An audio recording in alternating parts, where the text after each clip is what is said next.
এরপরে বিশ্বনী বলেন, আল্লাহ তোমার যত নাম আছে সব নামের উসিলায় দোয়া করি, যে নাম তুমি আমাদেরকে জানিয়েছো, যে নাম তুমি আমাদেরকে জানাও নাই, যে নাম তুমি কোরআনে নাযিল করেছো, যে নাম নাযিল করো নাই, যে নাম শুধু নবীদেরকে জানিয়েছো।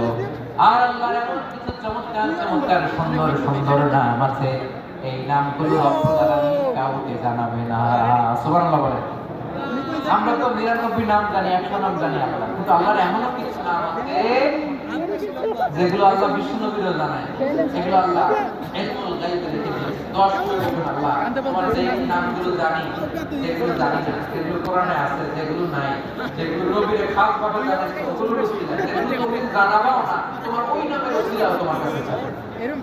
আল্লাহ কোরআনকে আমার হৃদয়ে বসন্ত বানাও, আমার পক্ষে যদি বানাও, আমার চিন্তা দুশ্চিন্তা দূর করে দাও। এই বাক্যগুলো পড়ে যদি কেউ আল্লাহর কাছে ফরিয়াদ করে, তার হৃদয় থেকে দুশ্চিন্তা কাটিয়ে দিবে। আরে দেহার অনেক শখ আছে বাস্তবে, আজকে দেখি খালি ইউটিউবে দেখি।